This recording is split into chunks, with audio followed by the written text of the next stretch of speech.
I think the founders would have been pleasantly surprised if they had been told 250 years later we'd be celebrating. But the honest news is our democracy is not in great shape.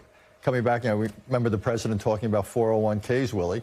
Well, if there were a measure of American democracy, it would have suffered a significant correction over recent years. Checks and balances are not working in any way like James Madison set out in the Federalist Papers. You have the abuse of the pardon power.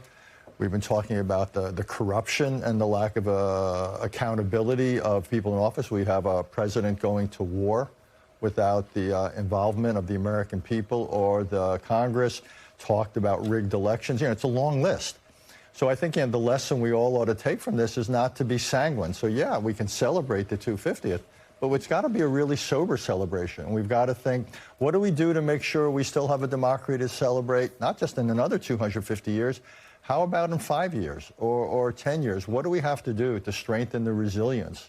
Because we've learned that democracy is not guaranteed, that it so much depends upon the character of the people in government, whether it's the president or those in Congress. And I would just say we have a shortage of that these days. So American democracy is vulnerable. So I actually think we need to have a serious conversation about what do we need to do to strengthen it.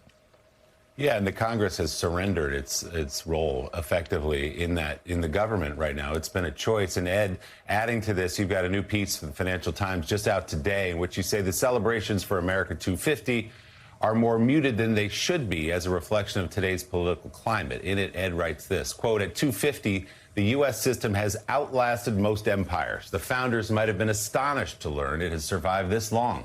At just 1,320 words, the Declaration ranks as one of the great statements in history. Many on America's left believe it was a hypocritical charter drawn up by slave owners. Many on the right see it as a revelation of God's providence. But surveys show the typical American has a better grasp of the nation's founding ideals and hypocrisies.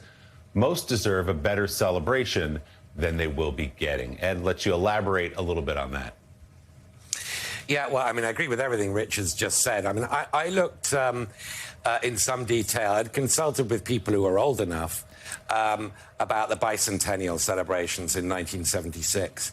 And most people I know, over the age of 50, children then or even older than that, have very positive, vivid memories of the federal celebrations that occurred then under Gerald Ford, the accidental president, Gerald Ford.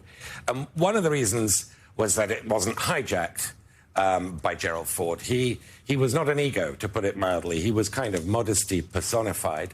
And so, people have recollections of those tall ships in New York Harbor and the various Independence Hall in Philadelphia, the very appropriate but kind of joyful celebrations that marked that 200th anniversary. And, of course, it was also at a time when the system had shown itself to be working, because this is 2 years after Richard Nixon had resigned rather than face impeachment for being a crook, essentially.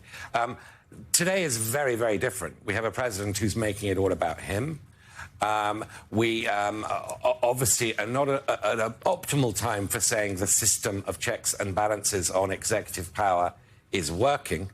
And therefore, I think we're getting a really damp squib, to put it mildly, of federal celebrations. No doubt, though, that, the way America is, there will be plenty of very traditional, very joyful parties at the sort of community level and in the states around the country. But the national celebrations, I don't think Americans know what they're celebrating with this president.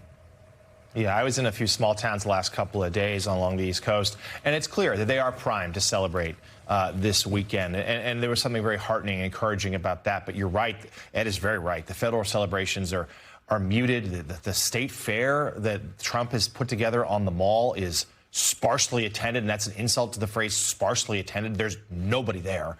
The heat doesn't help. And he is talking about delivering a July 4th speech that could be an hour plus. That I'm sure he will make all about himself. And that is the problem with these celebrations, is he's made them so political and so personal. And Rev, we also should be clear-eyed here about the United States as we hit 250 years. There is a lot to celebrate, but we have to be honest about our past. There's a lot to be to learn from, a lot to be ashamed of. And part of the American story is how we've learned from those mistakes. We're seeing from this administration, they want to whitewash that. They don't want to dwell on any of that. And I think this is a moment to both to celebrate, no doubt, but also to take stock. Yes, to take stock of all we've accomplished, but all the work that still needs to be done.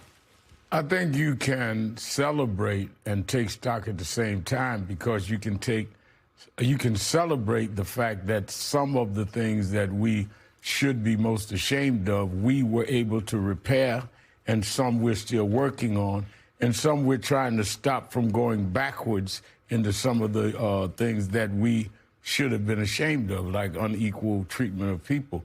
So for African Americans, we look at it differently. In 1776, we were enslaved. But we, in the 250 years, went all the way to not only winning our freedom from slavery and getting the right to vote. We put 60 blacks today in the Congress and in the U.S. Senate. And we've had a black president who was reelected and a black female vice president. Women couldn't vote on land. Look at where they've come. How did we handle immigrants? I think the real story of this weekend is to see that despite some of the dark times, some Americans saw light and brought us toward that light.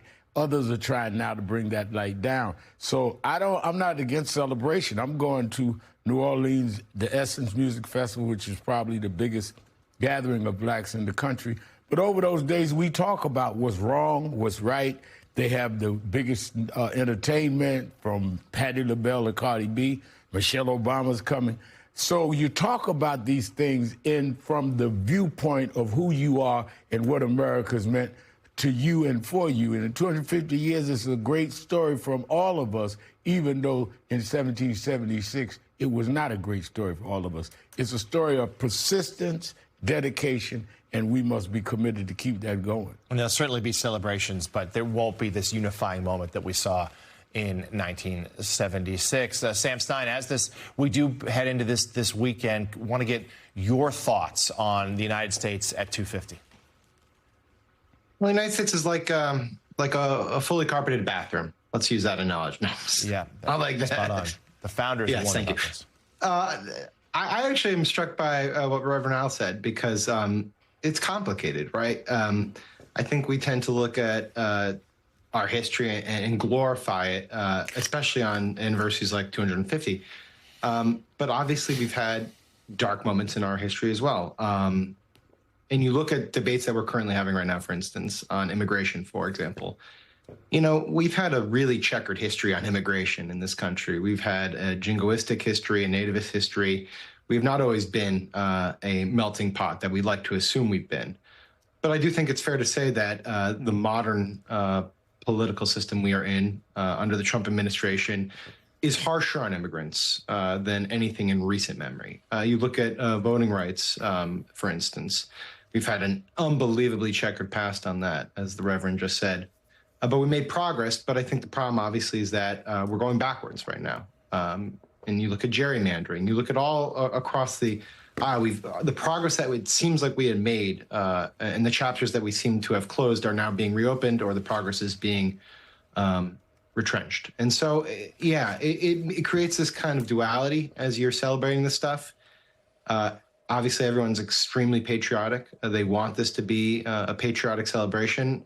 They want these events to go off and be joyous events. I mean, you just look at the World Cup and how we've rallied around the team, right? I mean, there is clearly this pent-up energy to be cheering for America in this moment. But it's hard to do it when you see some of the stuff that's happening. And I don't think it's wrong to be conflicted about it. I think that is sort of almost uniquely American in a way, to feel conflicted about the progress and the steps backwards that we are taking. So, yeah, I feel conflicted. You don't have to celebrate this administration to still celebrate the progress we've made over 250 years, and a lot of people will be doing that this weekend.